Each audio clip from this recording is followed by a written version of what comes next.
All right. So with that, maraming salamat po sa inyong lahat. Finally, we have concluded our bicameral conference committee meeting. Finally, we have reconciled the disagreeing provisions. And finally, we have a budget that we can be proud of and responsive to the Filipino people. Nag-umpisa tayo medyo tense, medyo kinakabahan, pero ako ay kampante na itong budget na ito ay tunay na tutugon sa mga pangangailangan po ng ating mga kababayan. At ang higit sa lahat, itong budget na ito ay corruption-free, at higit sa lahat, wala nang overprice, at higit sa lahat, ito po ang budget na magiging nasasabi ko standard for transparency. Lalong-lalo na marami ho tayong inilagay doon na magiging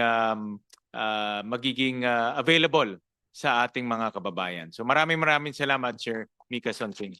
Thank you very much, Sen. Win, and to our distinguished senators, of course, to my colleagues in the House panel. Ito po ay isang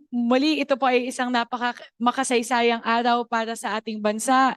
Sa unang pagkakataon po, ito ang pinakaunang live stream ng Bicameral Conference Committee proceedings. Ito po ang ating paninindigan na totoo yung sinasabi ng Kongreso at ng Senado na gusto na po naming buksan yung tabing sa usapin ng budget. And I hope now that our kababayans were able to see firsthand kung gaano po namin pinaghirapan yung pagbuo ng budget na ito. Officially, our BICAM has run for 6 days. We started last December 13.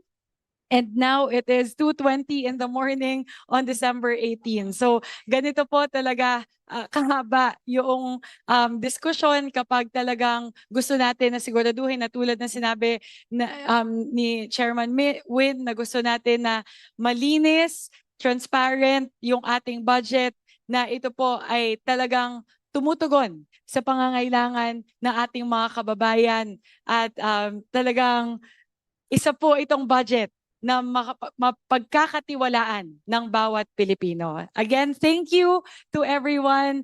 Thank you to the technical staff. Thank you to the Secretariat and the page, our friends in the media who has stayed with us until the wee hours of the morning for 6 days. Muli, maraming salamat po to everyone here today. This is an achievement for the country. Maraming salamat po. Nagpapasalamat po ako kay Senator Amy, kay Senator Erwin, kay Senator Lauren, kay Senator Kiko, kahit na medyo senior. Hindi, wala akong sinasabi kung sino. But hanggang 2 a.m. nandito sila kasama natin.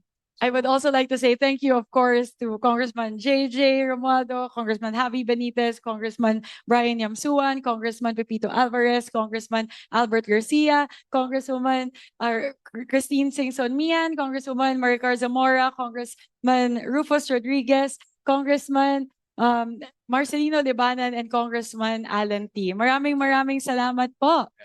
On the part of the Senate, this bicameral conference committee meeting is hereby adjourned.